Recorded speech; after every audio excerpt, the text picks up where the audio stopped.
Hello, everybody, and welcome to the Alien versus Predator Galaxy podcast, the OG Alien and Predator podcast. This is regular host Aaron Percival, aka Corporal Hicks, and joining me is my fellow space convict, trapped on a desolate planet. Adam Zeller, aka RidgeTop.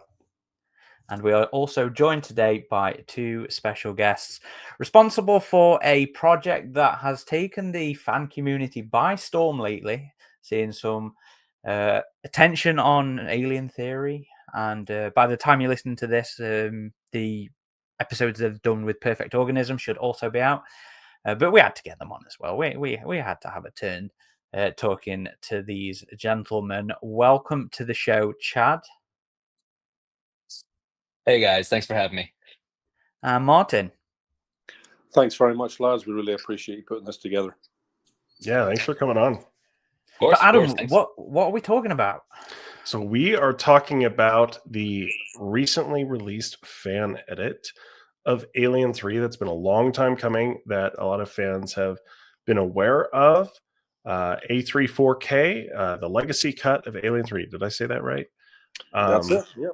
Okay, so I was actually initially aware of you guys. I think on Twitter you had posted like years ago these cleanups for the compositing of Alien 3, which is often mistaken for like shoddy CGI, but it was compositing that didn't quite fully mesh with the movie. And that's how this started, right? Was you guys were posting these cleanup comparisons with the compositing. Essentially, yeah. That it was. I don't know if it was even on Twitter at that point. I think it was initially just YouTube. I tried the Twitter thing, tried to make it work a couple of times, but yeah, a couple of sort of just very basic before and after wipes, and maybe a couple of like really early videos. It was before any of the color work was done, and yeah, people really took to it, and the fan base has kind of, I guess, snowballed since then. So. It sounds like you got in pretty early.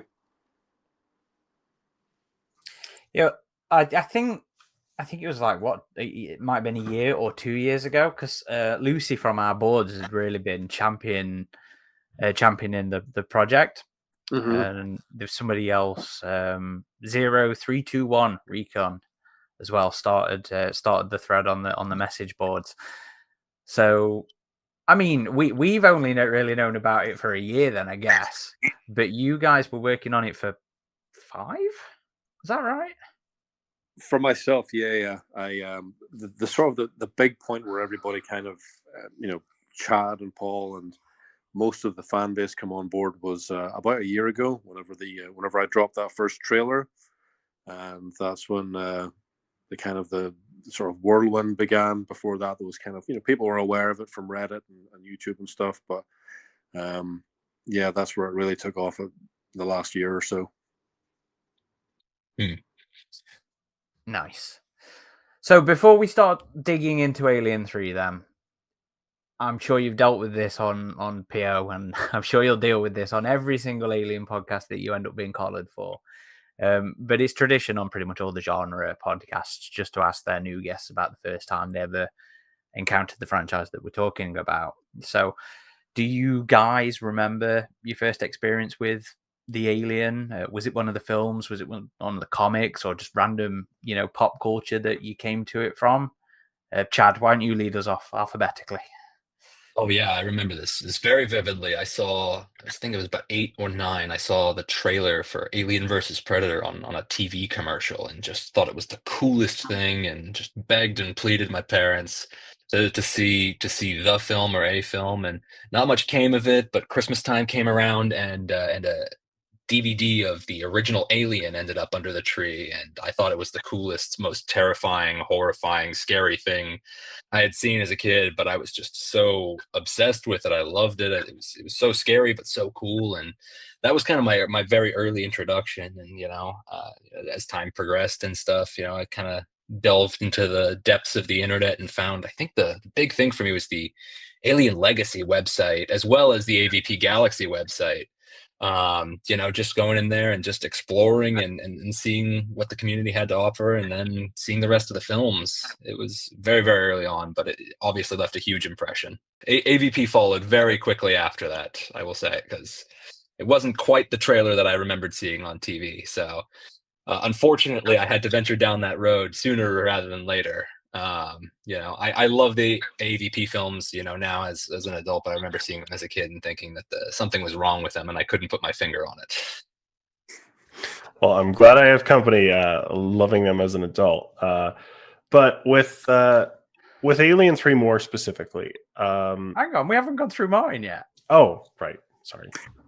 Oh, the same question. Yeah. So, how did I get introduced to it? The Kenner toy line was my first foray with it, and then after we got the toys, our parents told us there was a movie of it, so we got the second movie, Aliens, and watched that, and me and my younger brother were both thoroughly terrified by it.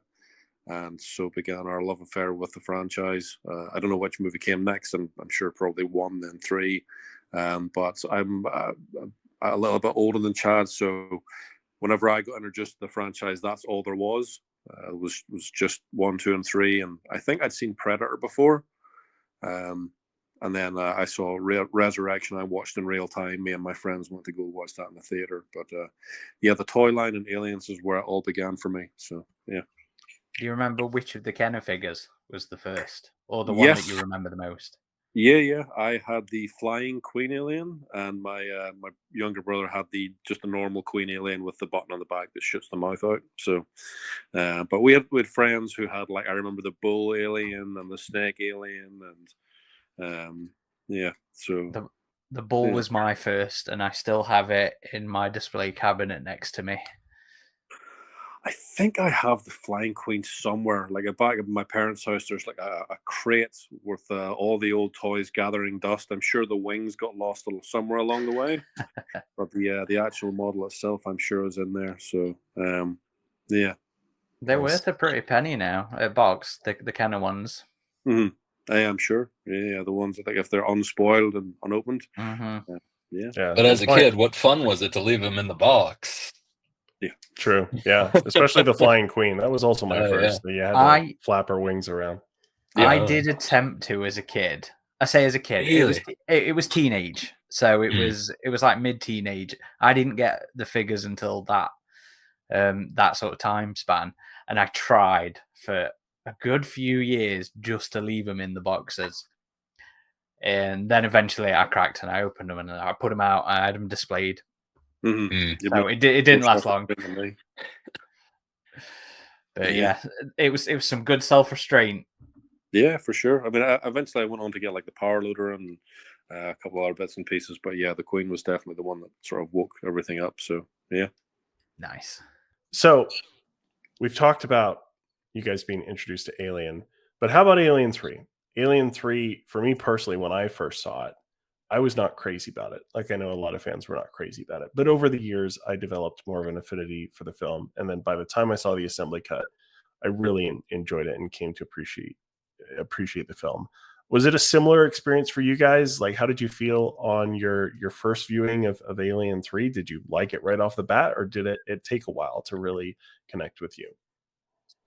Well, I remember seeing it pretty young. I think I must have been maybe 12. I think I was thoroughly confused on my first watch, I believe I saw the theatrical version first, and for me, there was a lot of things that just didn't make sense. And even as a young kid, I remember being really, really distracted by the compositing.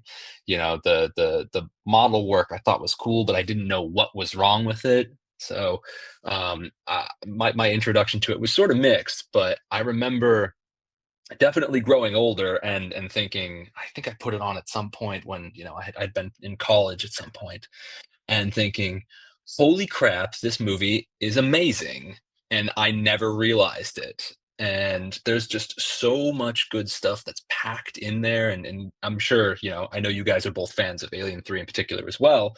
There's so much to love about it, especially if you don't watch it immediately after watching Aliens. Because I think that's most people's gripe about Alien 3 is when you watch Aliens, you're so invested in these characters that you love, and then it's sort of like really just sets the slate clean in a way that most people don't seem to enjoy. But also being just a huge fan of David Fincher's work, I think that really took me back to my rewatch, where I discovered the whole new appreciation for it, seeing the documentaries on the making of as well, just understanding the difficulties of the production and the post production. It put a lot of context to the film, and we tried to see what we could do to maybe bring it home and bring it up to like a today's standards, and show people that this movie is like, there's a really good film in there once you get past all of like some of the problems that it had, and we did our best to try and correct some of them. Yeah, I mean, but my answer is not entirely dissimilar from Chad's. I don't. I didn't hate it. I don't remember the exact first time that I watched it. I certainly wasn't like offended by it, or it was just part of the collection. Aliens for me was the favorite for the longest time, because I think it was maybe 7 or 8 when I watched them, and just the guns and the aliens and the more action, the more going on in it. It took me a while to appreciate the third movie and even the first movie. So. Yeah, I think it took a long while to season for me. It took a lot of years for me to sort of be able to appreciate it for what it was. I, like many people, was quite miffed with what they did with Newt and Hicks. Took a long time to reconcile that, and yeah, those effects, man. I do remember that. I do remember that the first time I watched it. They make it really hard to stay in the moment and with the story. Visuals aren't the most important thing in a movie, but bad visuals can really feel like a bucket of cold water, whenever you're trying to stay in the atmosphere. So, but I think the biggest thing for me was, even after I saw the assembly cut, was kind of knowing that between these two there was something that I would have much preferred to watch. The stuff with Golic and the prisoners and the character development. But I knew right away I did not like this Ox business. And so those were my gripes. I guess the ones we went on to, I use the word correct very tentatively, but put our own spin on. I liked it. I love the franchise, but I recognized all the way through and from the beginning there was definitely a lot wrong with it that didn't really land with me. Room for improvement. Yeah.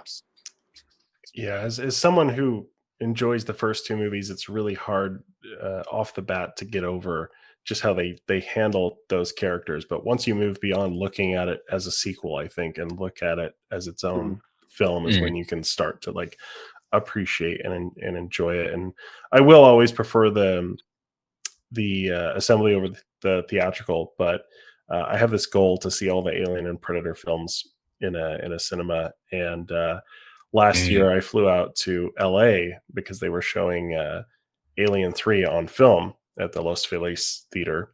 Nice. And how did I miss that? and it was really cool. And the compositing didn't look as bad because everything was just a bit darker, right?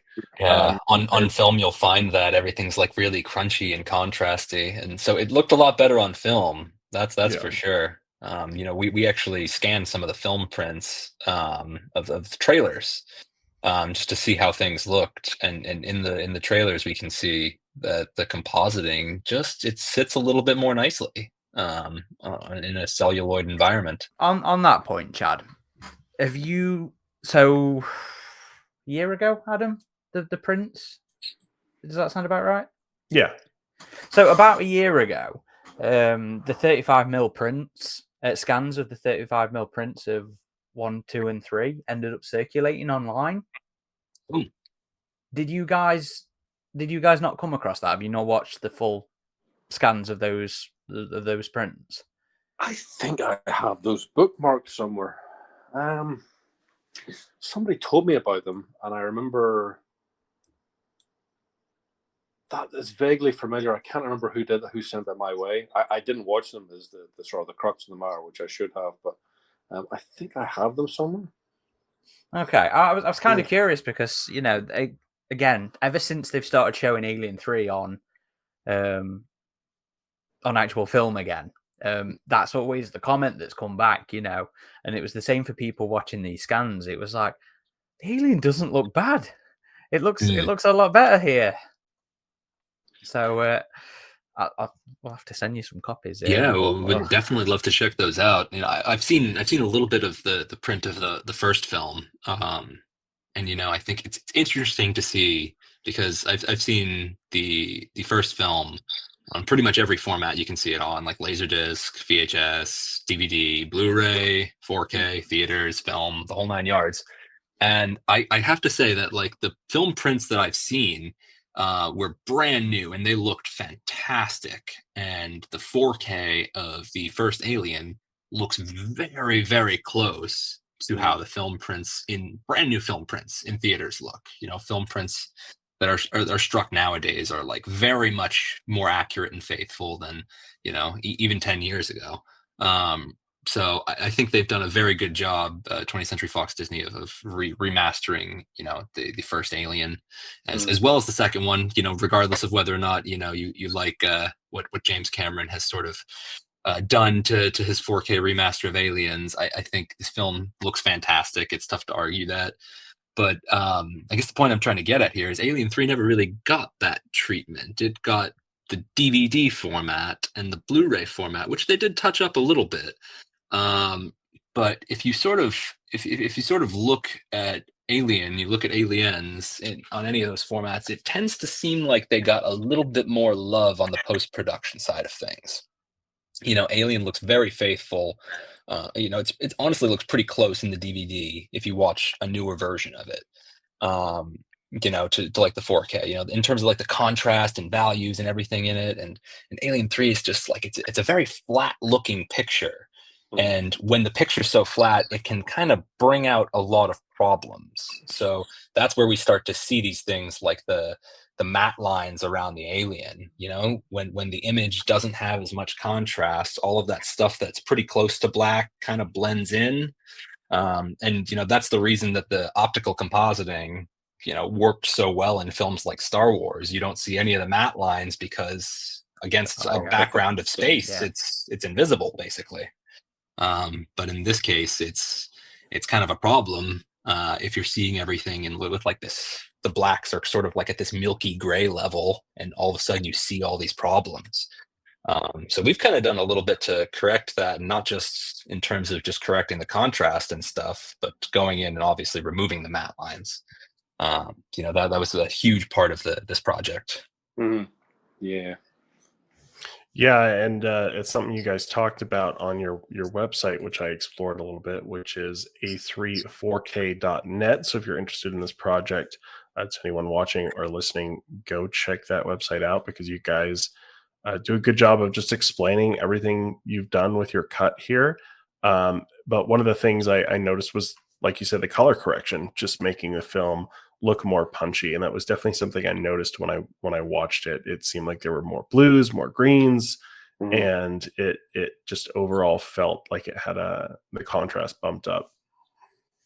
So I think with the website, just so everybody knows, is it's something I really desperately need to find the time to go in and update, because all of the material that's on there is kind of just from when I built the website about a year ago. I think I'm going to try and put together a before and after slide and get it out for Saturday for Alien Day. But yeah, I mean the color work was, I sort of tip my hat to Chad here. This was the last thing that we did, and I mean, for the color work, he's definitely the brains of the operation, and it's just remarkable. I mean, on a shot by shot basis, it looks incredible. It's such a treat to watch it. So. Yeah, I will, with that little warm up, I'll hand over to Chad for this question. Yeah, the color correction was a super huge, important part of it. There were a couple of different stages where we were just kind of thinking, oh, we could just do like a global fix, you know, just do a one little contrast correction on the whole thing.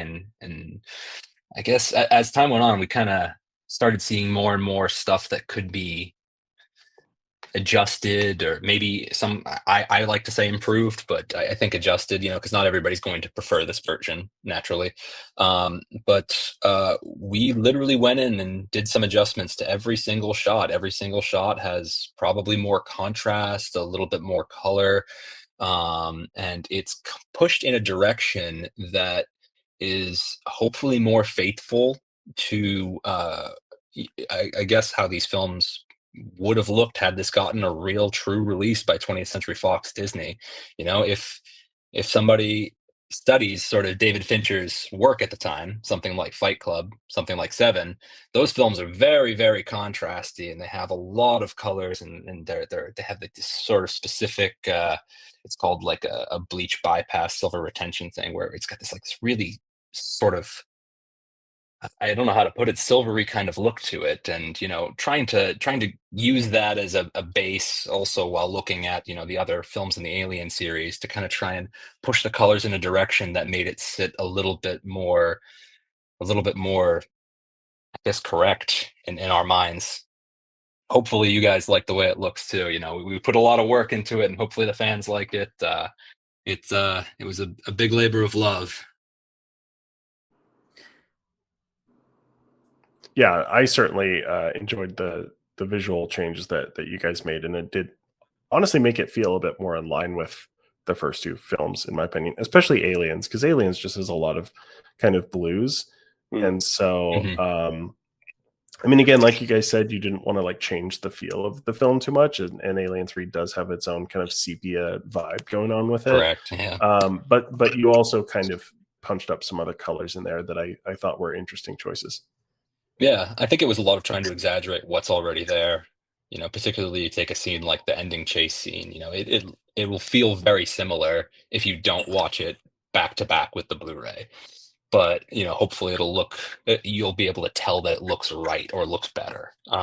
There's other scenes that are most drastically different, probably, as anything in the mess hall, where they're eating or gathering, because those scenes, I think, of all of them in the film, sort of had the most flat, sort of drab color palette, and it looks like they, if they had a little bit more time in post-production, would have in the 90s gone back to maybe do something a little more special to it. But we tried to kind of take it in a little bit of a cooler direction, so to bring out some more interesting tones. That's probably the biggest change that comes to mind in the color, are those scenes. Anybody that's looking to see one scene that really stands out and has a lot more character in this version compared to the last one, it would be either of the two scenes, particularly the second one with Aaron and Ripley in the, I guess, communication room, with the computer, and they're reaching out. Oh yeah, that's another good one.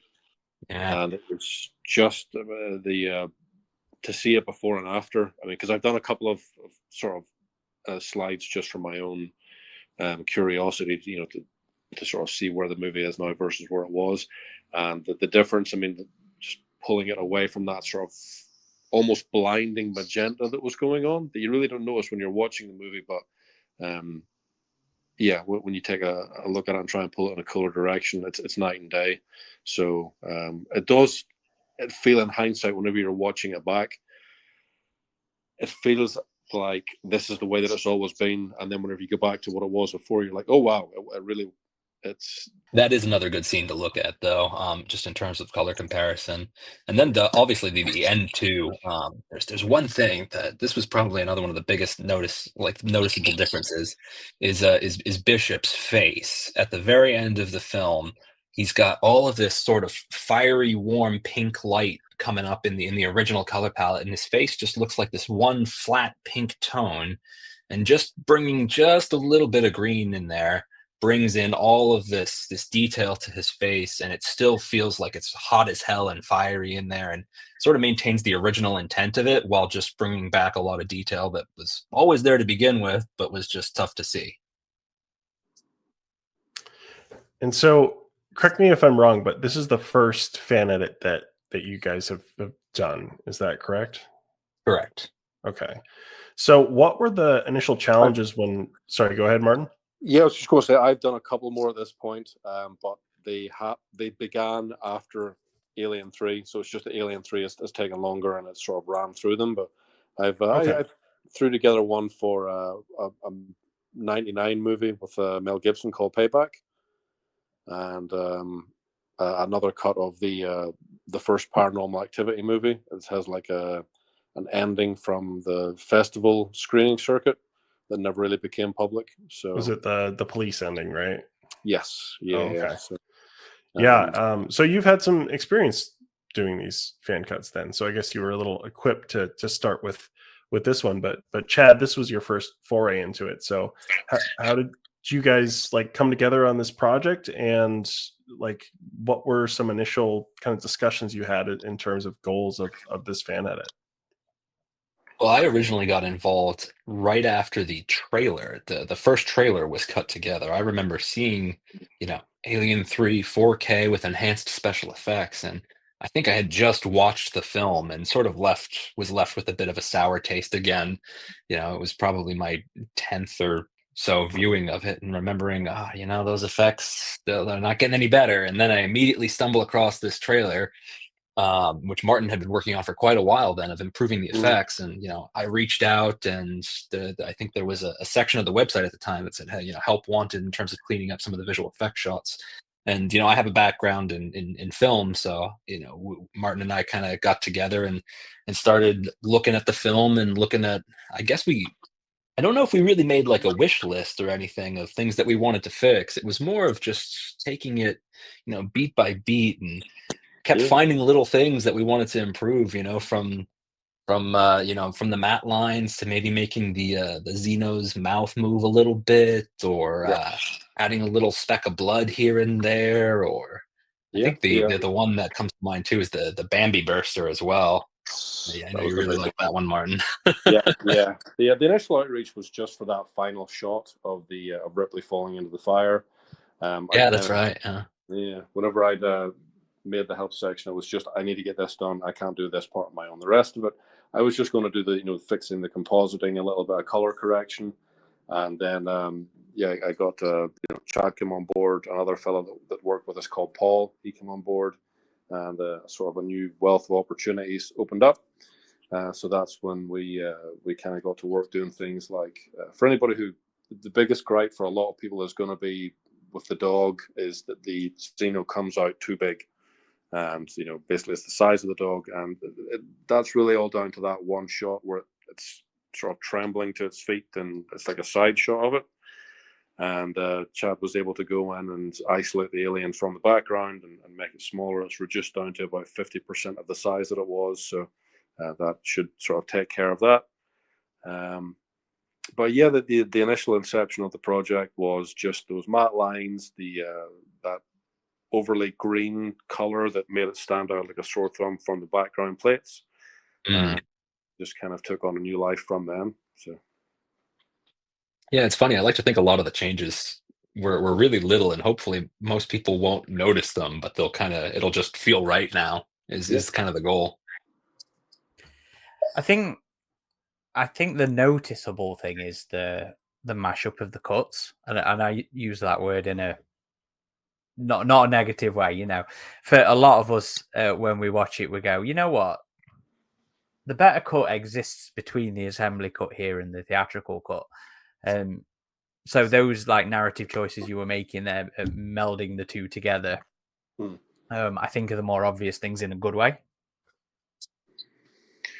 Yeah, the editing was a kind of a funny one, because I think there's more could be taken out to sort of improve the pacing. Like, I think we don't need quite as many sort of bombastic speeches about God from Dylan. We probably could have lost a couple of those and kept in, his character fundamentally. But the sort of the minor things that were sort of clipped out, like contradictions and stuff like that, I really wanted to have as much of the movie in as possible. I'd rather have too much than too little. So the editing was kind of a constant battle with ourselves and trying to figure out what was the right thing to keep out and the right thing to keep in. And they end up, it's basically just, it's the assembly cut with the dog. For anybody that asks and needs an explanation, that's the elevator pitch for it. I like that. Dylan sounded like a character you were having difficulties with when you were trying to decide what to do. Yeah, the infamous excise line.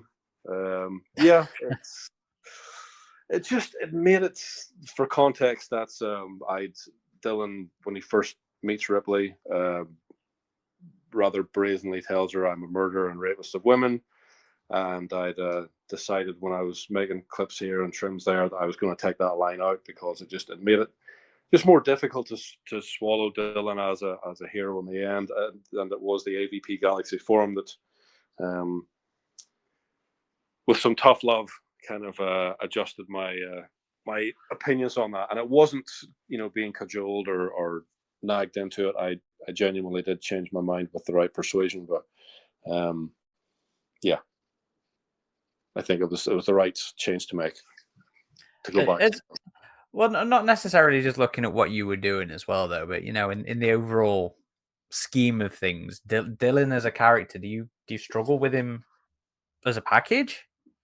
Not really. I guess a lot of the cuts that were sort of made do involve Dylan. There's that one which I believe I was mistaken on. I'm glad I was talked out of that. And then the contradiction of him. I stand by that, man. I will die on that hill, and I know some people sort of fight back and say, they have the reason behind it. That always stood out to me like a sore thumb. Like Dylan, his whole thing in the mess hall is asking Ripley to stand up and take charge, and like 4 minutes of screen time later, he's like, "Why should we follow you?" It's Yeah. It was something I always noticed too. Like that felt like a bit of a quick, odd switch there. So that was one of the things I noticed in your cut was you guys snipping that bit out.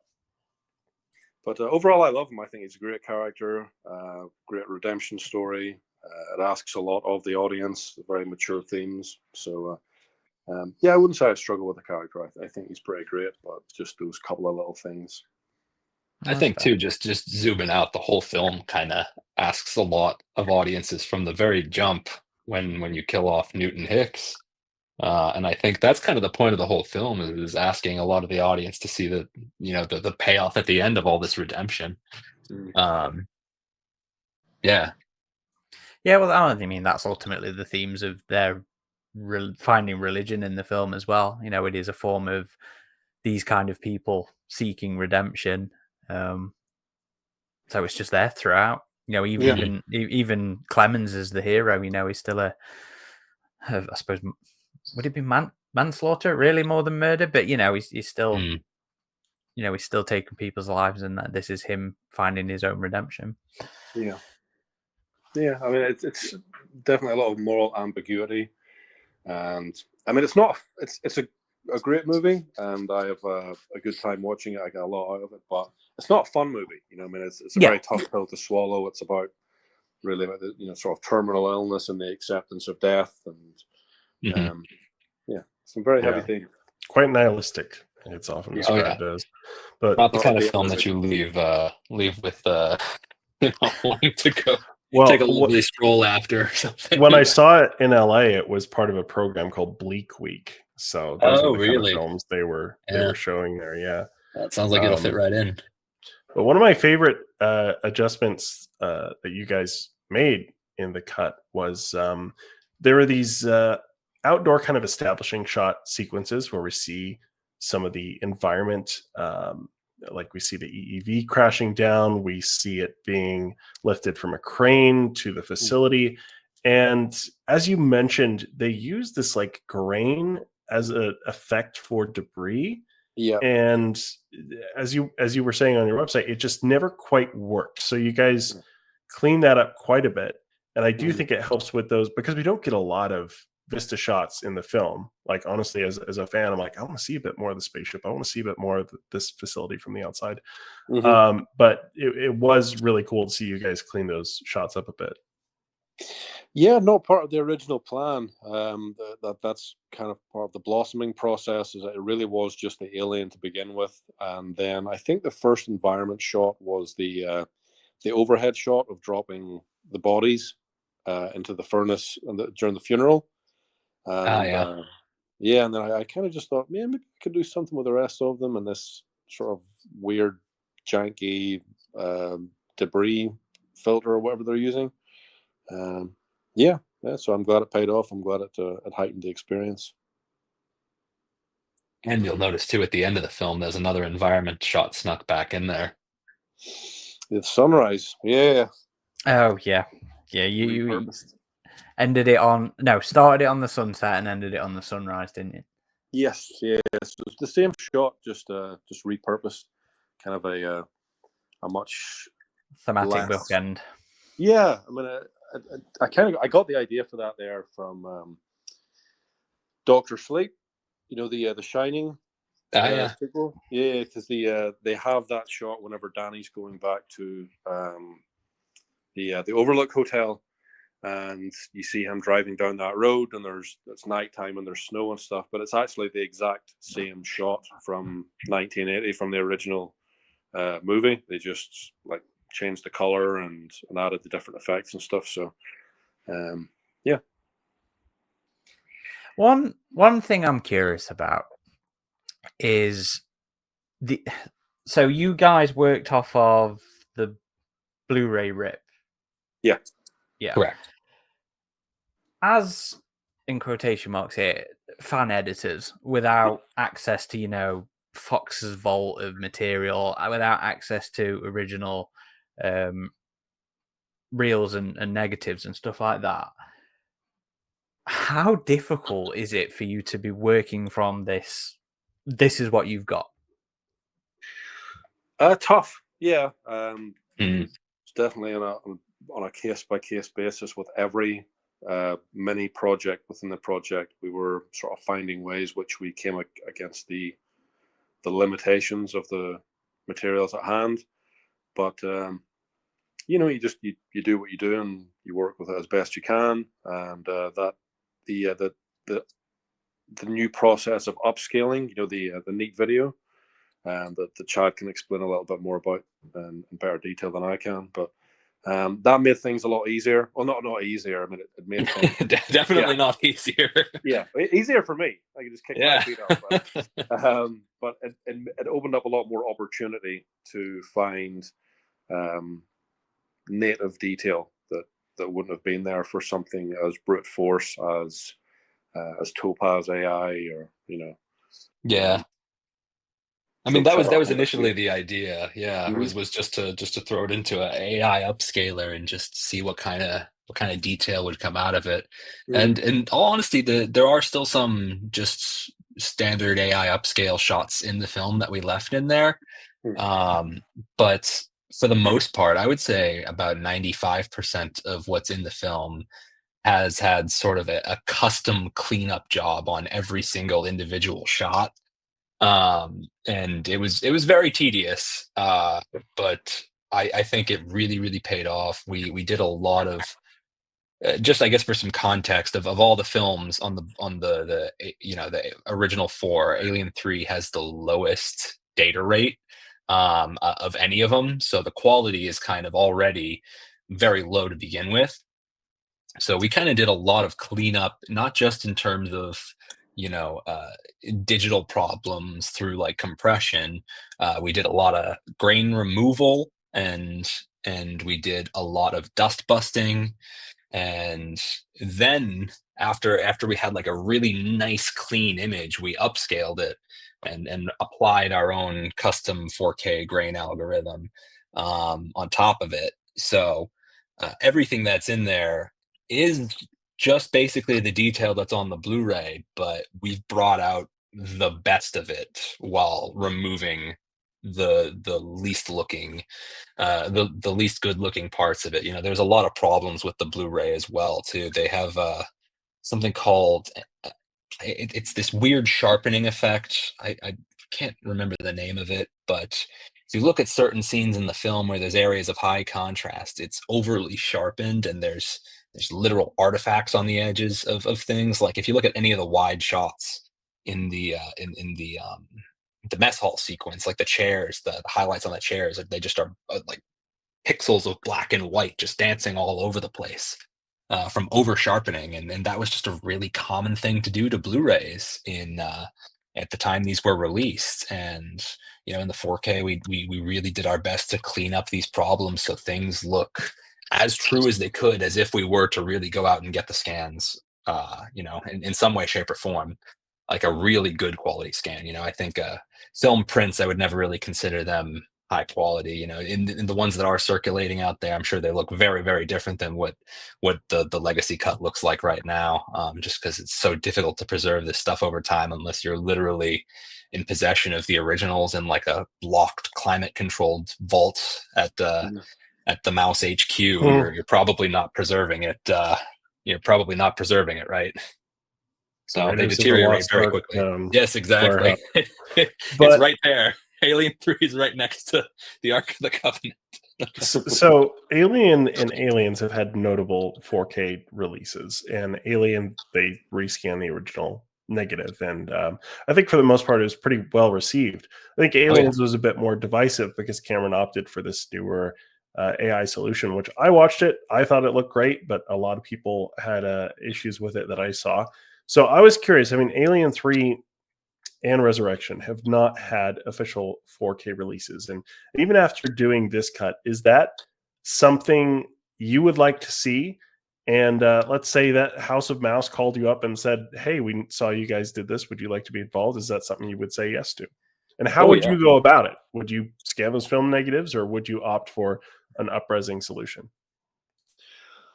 I mean, I guess it depends on if they have a good quality scan of it. I mean, well, I suppose to answer the first question first, would I be interested? Absolutely. I'd be on a plane tomorrow. I'm guessing, Chad, you'd be right alongside me. Absolutely. Yeah. So yeah, totally. And would I like to see it? I mean, that very much sort of depends on the job that they do, or that whoever is doing it does. I mean, I wouldn't want to see just a straight upscaling of what already exists, because that's just going to amplify the problems that are already there. There's just no way to do a 4K version of this movie, and I speak from extensive experience, without putting the elbow grease in. You have to fix the problems that are in there. So I live in hope. I don't know that Alien 3 has the love and the support that it would require to put this kind of resources into a real remaster of it. But I mean, it would be great, that there's no sort of ego or pride or hubris attached to this project. If they were to come out with a better version of Alien 3 on 4K tomorrow, I would love it. Be first in line to buy it. Yeah, for sure. Yeah. So, I mean, if it gives them a kick up the arse and helps them along the path to do a good job of it, then we're both all for it. We had that conversation, like how bummed out would you be if we went through all this trouble and then they did an even better version that, the next year, and made people forget about this. And, we've had our moments, people have really enjoyed this, and we've had a lot of fan feedback, and it's plugging a gap for now, but there's no question they'll do something with it at some point. So, if anything, maybe this helps just get the snowball rolling down the hill, to see that there really is fan support for this film, and that people would be willing to go out and spend their money on a 4K version of this film if it was done right. I think that's the big asterisk on the end of it, because we've seen some really bad 4Ks out there. I think the first one that comes to mind for me is I'm sure you guys have seen some of the controversy over Jaws, and the Jaws 3 and Jaws 4 in particular. How they got this very bad upscale where you can see like the faces are just AI twitching things in the background, and it's really problematic to just think that you can just plug this stuff into an algorithm and it's just gonna look right. But no, you really do just got to put in the love and the work. But I personally, I'm not speaking for Martin here, but I personally don't think Disney would put in the money for something like this, because there's just so many problems with Alien 3. It would have to be a full-on, like it would almost require reshoots and re-recording lines and all kinds of crazy stuff, because there's just so many problems with the original that I would sort of make it a comparison to like the special editions of Star Wars, where Lucas had to literally go back and reshoot things to make those films look the way he wanted to. And obviously, the special editions were not terribly well received with their editions, but I think there's a lot of additions in the special editions of the Star Wars films that no one's going to notice, because they went back and they reshot certain things, like some of them, the X-Wings are now digital and stuff like that. And, it's pretty obvious, but, I think it helps blend the experience a little bit more personally. So, but would 20th Century Fox, Disney be willing to put in that kind of money to a film like this? I don't know. I don't really think so personally. Yeah, it's an important point that you both make, in that 4K releases can be tricky. sometimes we'll see a movie and it'll look better than it's ever before, and other times it just makes those flaws even more apparent. Another example I remember hearing about, I haven't watched these myself, but people were saying Terminator 2, the flaws became pretty apparent. However, more recently, Terminator 1, they said was much better. And that one was a great 4K transfer. And I think you're right in that if they were going to do an official Alien 3 4K, everyone would be better served if they went in and gave it the kind of care that Charles de Lauzirika did with that, in 2003 with the quadrilogy, and clean up some of that compositing, because that'll be even more apparent, and that's what they should bring you guys on for, since you already have experience doing it. Hopefully. Hey, man, if they go, I'll answer the phone if they call. Absolutely. Not to kick Cameron when he's down again, because we talked about Aliens not being well received, and you just said T2, but we were talking about 4K remasters that weren't well received. The one that broke my heart was True Lies. So yeah. Oh, it's let's not go on another tangent. So the rod puppet, that is the thing that kicked off this. Adam mentioned there, if they were to do an official one, that's the thing we'd all want to see. And that is, I think, probably, the big billboard part of the legacy cut as well. Yeah. How fucking painful was it? How much of a process was this? Monotony. Just the tedium, the bane of Chad's existence with this project was the quote unquote upscaling. That was the sort of the monotonous, tedious part that he had to suffer through. And for me, man, it was isolating those xenomorph frames one at a time, over and over and over and over. I was always happy, that I did it. At the end of every stage of the process, and seeing the shot cleaned up. It was like, yeah, really happy that I put the time into this. But I tell you, man, flushing entire weekends on this thing, and some of those frames, the complexity of them, like if there's smoke or steam or something, it multiply it so that you wouldn't believe. And when you're spending 3 hours cutting around an object and isolating it and cleaning up the edges and putting it back again, just to know that whenever you reach that 3 hour mark, you're going to begin the entire process all over again. Yeah, it's not riveting, but the end result, there's no part of me that regrets it. So, yeah. And then there was also the Armageddon incident. Where I don't know if you want to mention that or not, but could be one of two that you're referencing. Yeah, could be one of two incidents that you're referencing. The shot that finally broke me, where I stepped away for a year. Or there's that one, and then there's the other one too of the hard drive.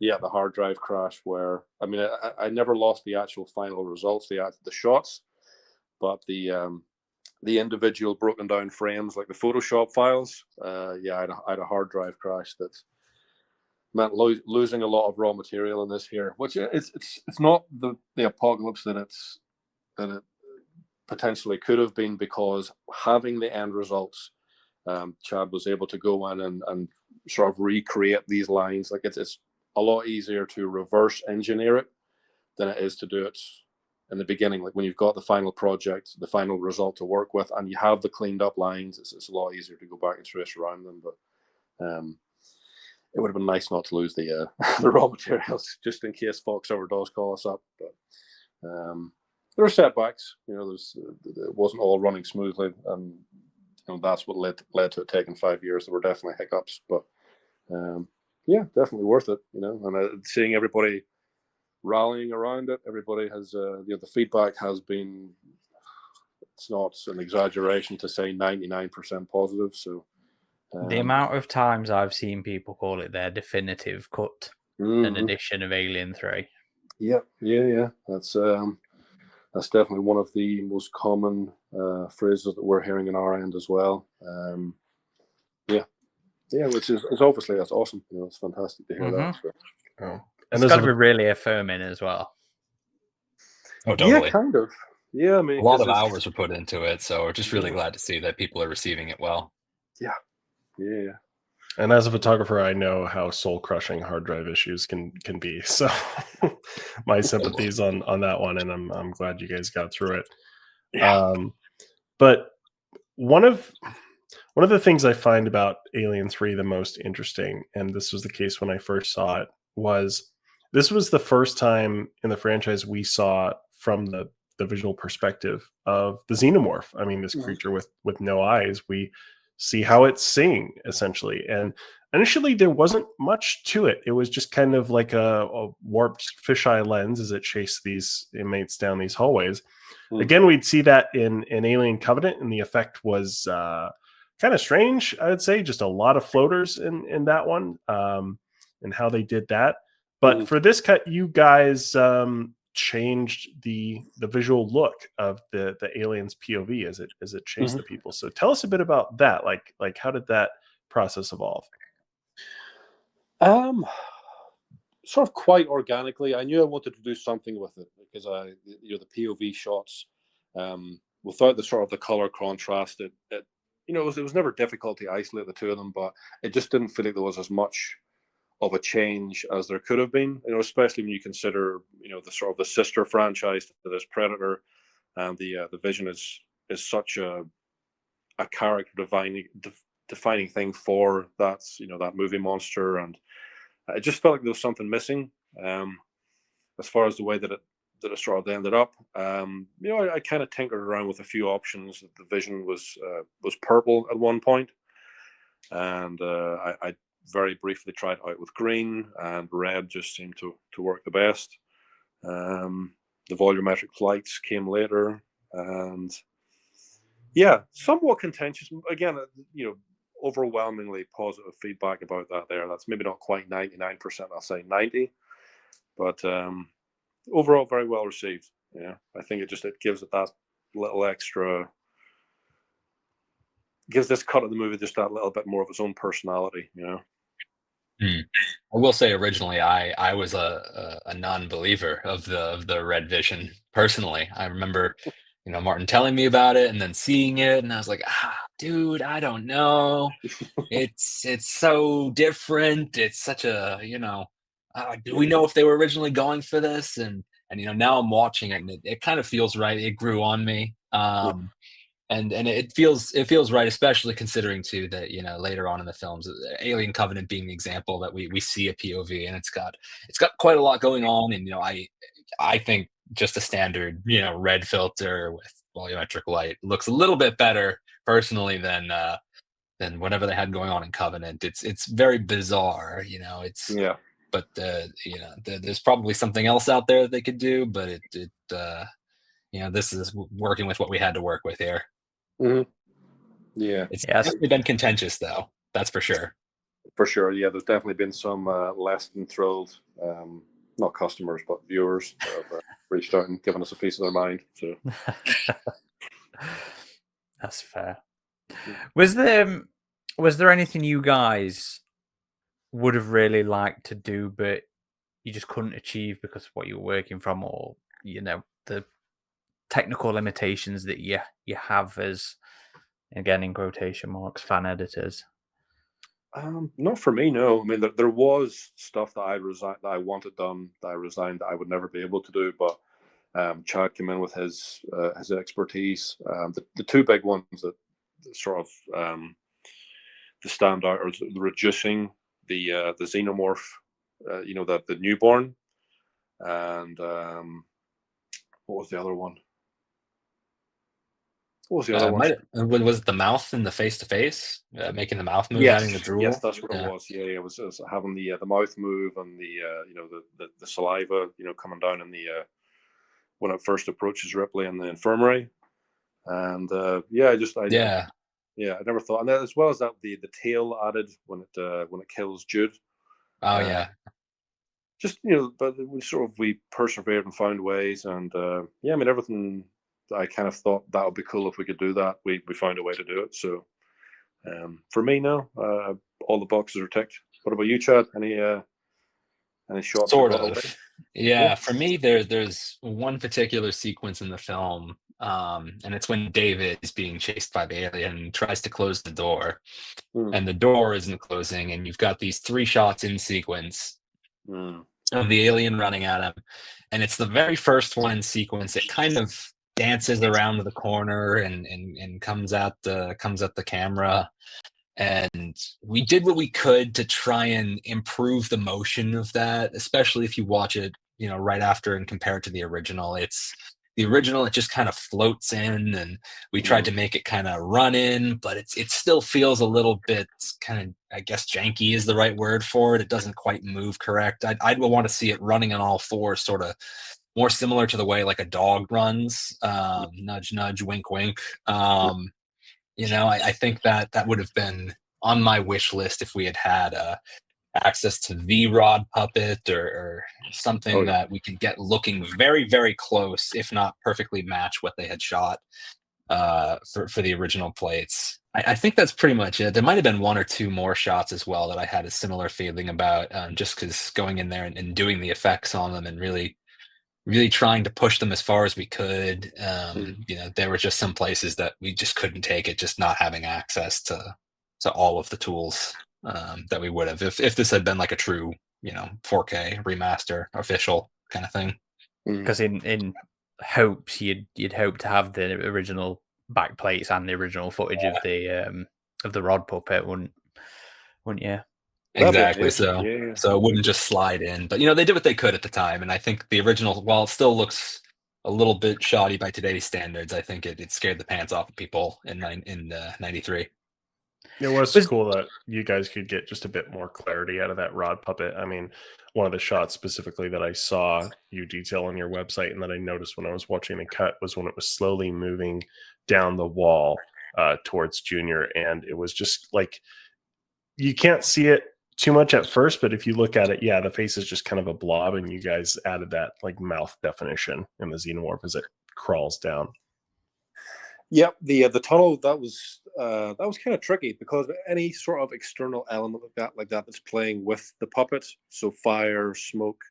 Thankfully there was no water, but I'm sure that would have been a nightmare as well. But any like fire, smoke, steam, anything like that, it kind of presented its own problems because in recreating the puppet, you'll sometimes have to like go and okay, I'm going to pinch this part from this next frame, and when you've got fire flickering, it's each flicker is a specific level of brightness. So yeah, tricky, but found a way to make it work. Alas, we weren't able to salvage the last shot in that sequence. Yeah. I guess those are the 2 things that kind of got away. I would love to have had a really kick-ass version of those 2 shots that we couldn't work with. The shot. Yeah, that one running at and then when it escapes, when Golic lets it out. Yeah, with Golic as well. Yeah. Yeah, that would have been nice, but I mean, it works fine without them. So, was there ever like the scene where the runners the runner, I'm going into the 2000 terms there, where the the aliens jumping over the piston track, you replaced that with the action figure. Yeah. So why the NECA figure specifically, or instead of maybe redoing it in CG? Well, I mean, that was before anybody else came on board. I didn't have Chad or Paul or any of these other sort of resources at my fingertips. It was kind of just the way that I did that was literally just isolating the mega figure and bringing it into Photoshop and just doing the puppet warp feature. And then whenever I could animate that, then I would add in like a motion blur. I didn't have the this. I don't, as well as that, I don't know that I would have wanted to use CGI if it was a possibility. The rod puppet, I love it. I love the way that it looks, and using an action figure kind of felt more true to that than using a computer generated image.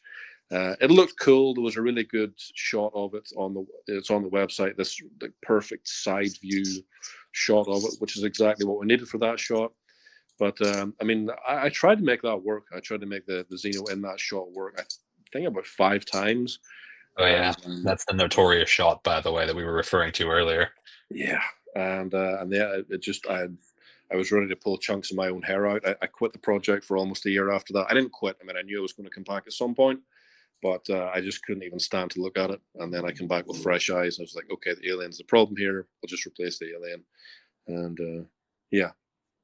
Yeah, it was. I remember with the assembly cut, they added that CG shot of the burster coming out of the aux and then running down the little hallway. Yeah. But I mean, it was an interesting time for creature effects. Like this was right before we got Jurassic Park, and so they were still kind of trying these new methods like go motion instead of stop motion. But they were still working with the constraints of film and the compositing of film, and although it worked for the theater, like the scenes just became much more apparent. But speaking of shots we would want to see, Aaron will probably know what I'm going to say here. There's a shot of Alien 3 I've always wanted to see re-included. And that was, you can see it in the behind the scenes materials. And so the scene where Ripley finds out she's infected and she goes looking in the basement for the alien, and she thinks she sees it, she doesn't, and then she looks up, it's there, it slithers down, cuts to black, and then she's talking with Dylan. In the behind the scenes materials, you see a shot of the xenomorph standing over her. So that scene originally went a bit longer. So I was curious. Talking about, yeah, I know the shot you're talking about. So I was wondering, did they find that scene? Were they going to put that one in? But I don't think it's widely accessible, and the only little snippet we've seen of it was in that behind the scenes documentary. So I was curious if you guys had access to the archives, or if you could Lucas it and reshoot anything. Is there a scene that you would like to have re-included? I would love to have had some new material for this, like watching the work print. There were, like, as just after they've dropped the lead and the Xeno bursts out and it's rage, it's chasing Ripley, and there were some alternative shots of the alien climbing that I thought, oh wow, if I had a really great version of that there, that would look fantastic. Yeah, for sure. I mean, having some exclusive material for this would have been great. I would have used it in a heartbeat. I would have preferred not to create anything new for it. With that final drop into the fire and that alien running across the mold, there was just no way around it. They had to be built from scratch. But I mean, where possible, I'd rather stick to the original source material. But there's a lot of it that's not in there. So yeah, we could have definitely added some never before seen stuff if we'd had the keys to that vault. So hell yeah is the answer for my part. Chad?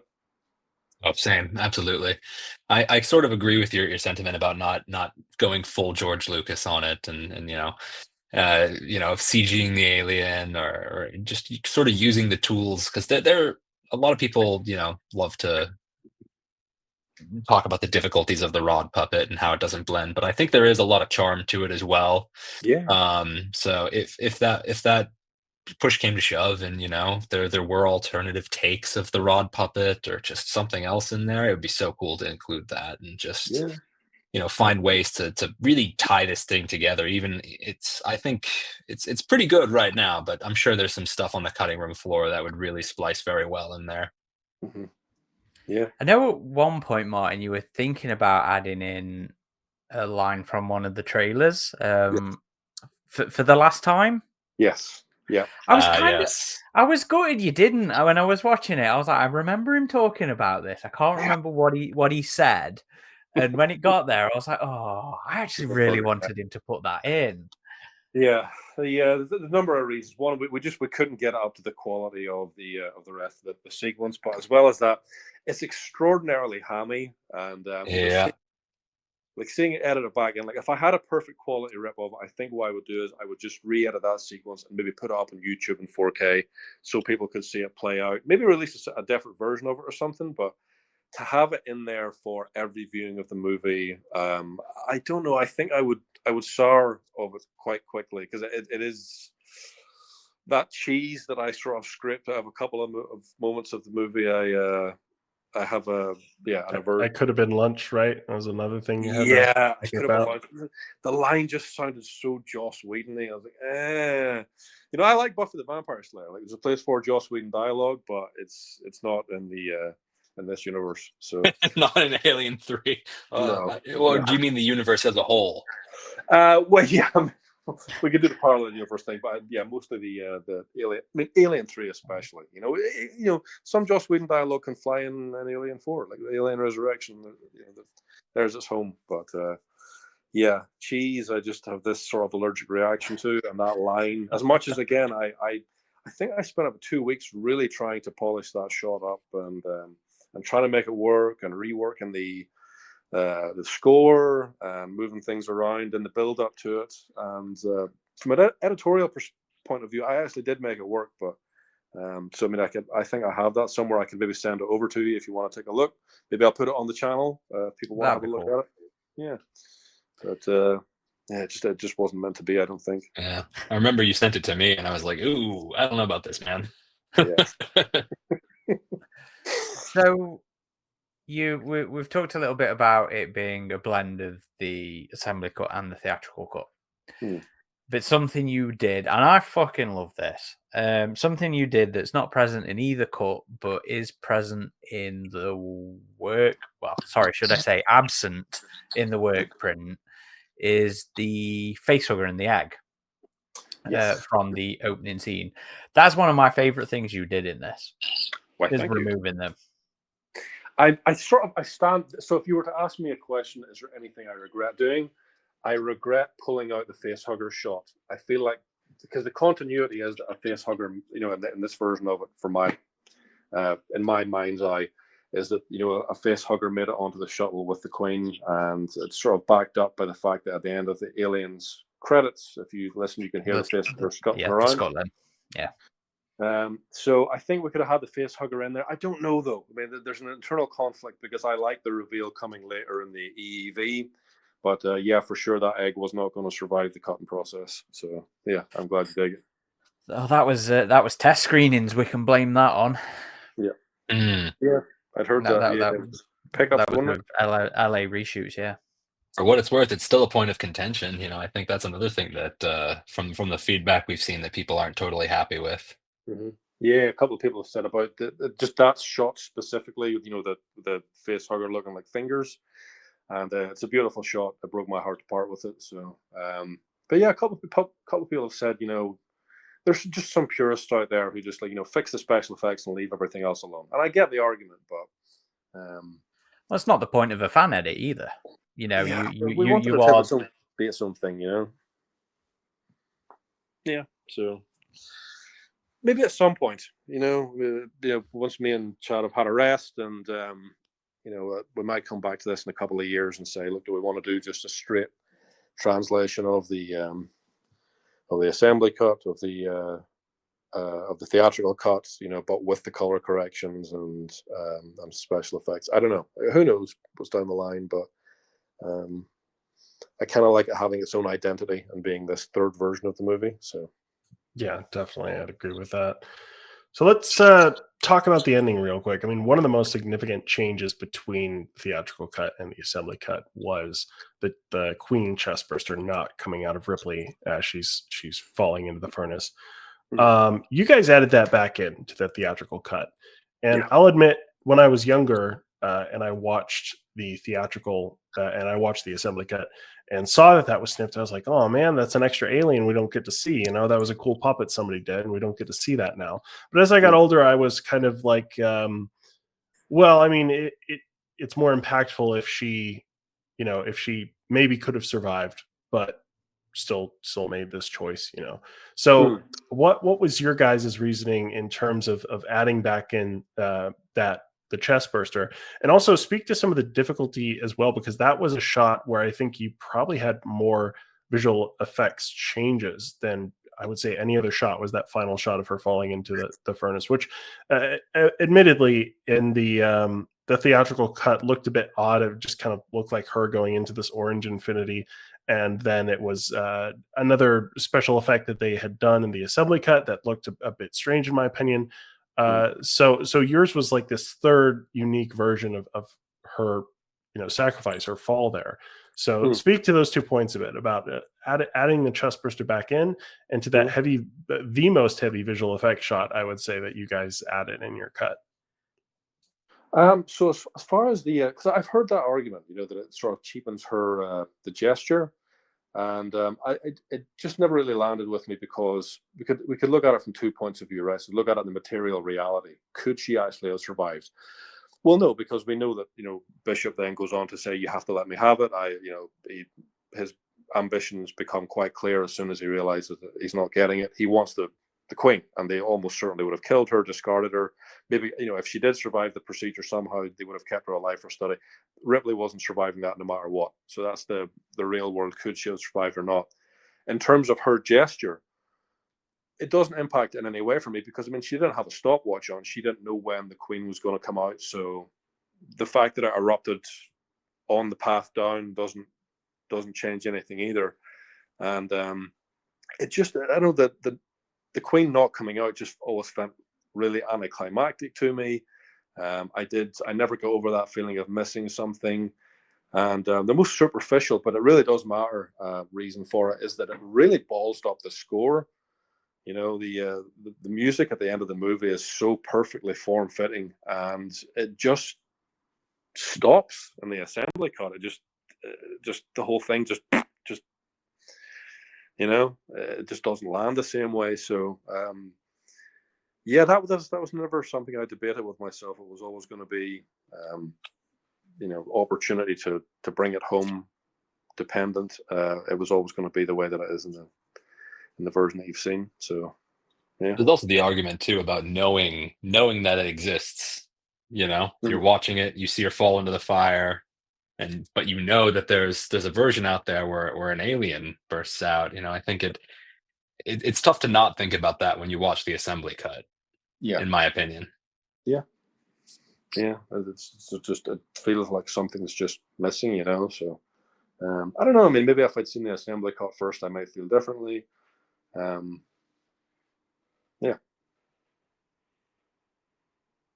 how about with that effect shot in terms of that final look of her going into the furnace?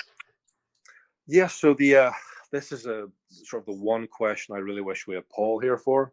I tried to get him a couple of times this week, but the phone's not ringing through, and I know he's generally quite busy with real life stuff. But so Paul's sort of real contribution to this year was putting the team together that built that final shot. There's 5 people that sort of chipped in and played their part. Paul brought everybody together, built the model of Ripley, and then we had James rig the model, Anna animated the fall. I built the background plate, the fire, the furnace, all that, and then Chad put everything together. So I considered doing some sort of amalgamation of the assembly cut fall, and trying to paint a queen in there and move her arms, and it became quite clear quite sort of quickly at tackling that problem that it just wasn't going to work. We were going to have to do something quite extreme with it. And right around the sort of 3.5-4 year mark, whenever the trailer released and I was kind of running out of road in terms of other things to do before I got to this, I thought, okay, I have to reach out and find somebody who can do this, who's willing to do this, who's not going to try and, because I could have, found some contractor that could have done it, but I probably would have ended up, paying a limb and an organ and whatever else, my, firstborn's soul. And then Chad came along and Paul came along, and I'd love to take credit, but this really was to the talents of other people. So with that, Chad, step in.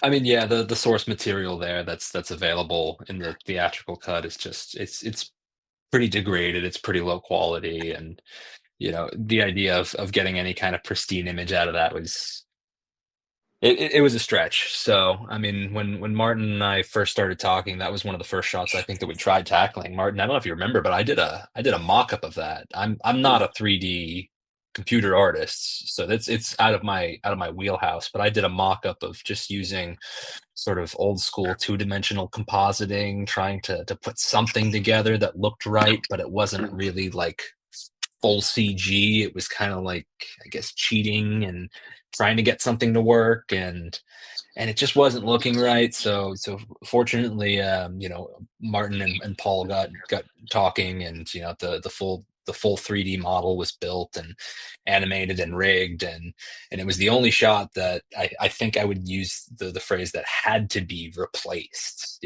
from the ground up, just because of the lack of quality. That, and then the Xeno and in the shot where it crosses the channel, there was just not enough detail there to pull anything usable out of. And if you go back and look at the original, I know they're very quick shots. Well, the Xeno crossing is not so much Ripley, but you can really, if you pixel peek, you can see just there's nothing there. It's a mess, and it's what they had at the time. So we did our best to kind of try and upscale it and be faithful to the original at the same time. Yeah. Cool. Well, that's pretty much all our talking points hit. Was there anything you guys wanted to bring up that we haven't given you the opportunity to with any of what we've discussed so far?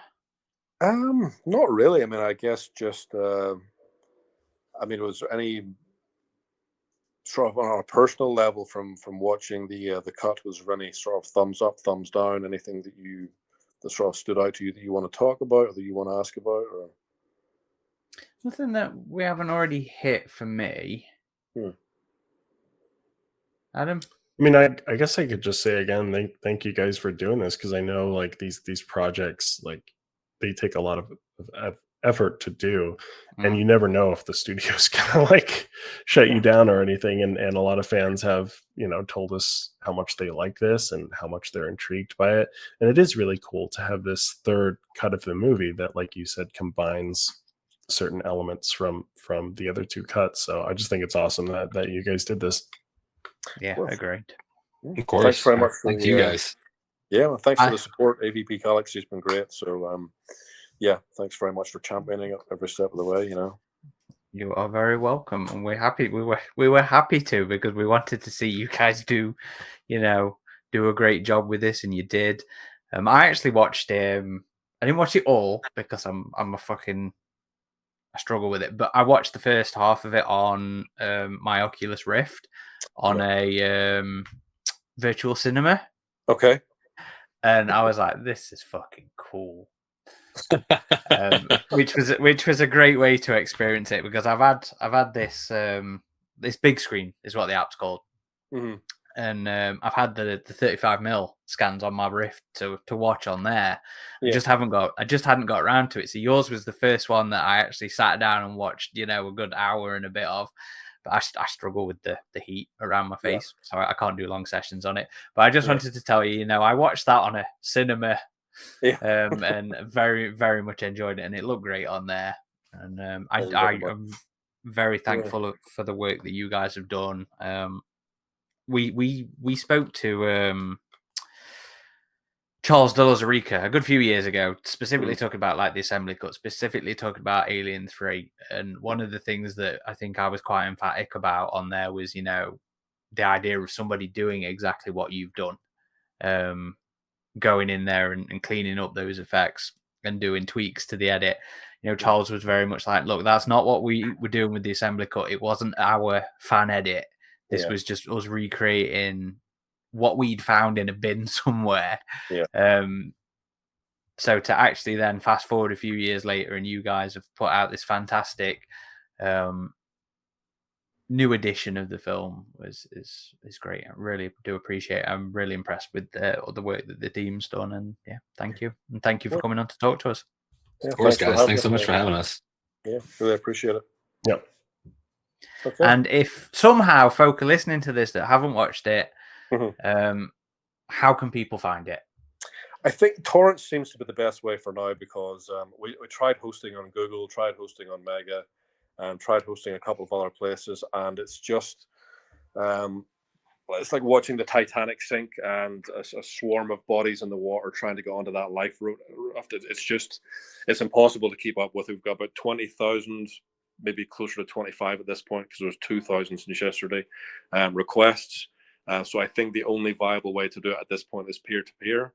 So we are sending out emails with torrents. If you're interested, just go to the website. There's a newsletter field in the on the homepage. Just pop your email address in there. Do check the spelling, please, of your email address, because with every email batch that I'm sending out, I may be getting 5% that are bouncing back, not deliverable. So easy mistake to make, but yeah. And then, Reddit, YouTube, that's got kind of a pretty strong presence on there. AvP Galaxy Forum. There's places to go and talk about it and share your thoughts. Yeah, we'd love to hear from everybody. And most of all, we just thanks for showing up, man. We really appreciate everybody's engagement and support and hype. So yeah, it's really good to see a lot of love for this film pop back up, because I mean, we've always kind of known it's something special and a bit of a diamond in the rough, and hopefully we've polished it up enough for people to really truly appreciate it for what it is. And Martin, is your DVD, Blu-ray covers, are they on the website? They're not. So the each of the torrent, I really need to update that website. I just need to get my finger up, because I know it's going to be a massive pain. There's a lot of stuff to get onto, but I will probably at some point just have an artwork page on there. But for now, each of the 3 torrents. So we've got a large 4K torrent, a smaller 4K torrent, and then the HD version 1080p. And with each of those is bundled up a folder of like little special features we put together over the years, including the Blu-ray covers and those 35mm trailers that Chad was talking about earlier, that he was very gracious enough to source for us. And as well as that, we have this really cool press kit that we've scanned and put on PDF for people to check out. So lots of little goodies to complement it. So if you're looking for any of those materials, they'll be included.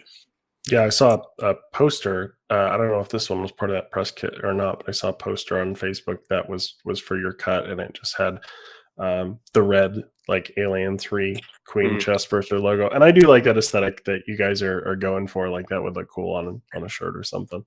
Well, thank you very much. Yeah, in keeping with the POV shots, so we decided to launch full throttle with the red marketing. Yes, totally intentional. Yes. All right. Well, thank you very much, gentlemen. But yes, thank you, Chad. Thank you, Martin. It's been an absolute pleasure. This has been Corporal Hicks. And RidgeTop. And Chad. And Martin. Game over, man. Game over. Classic. Absolute classic.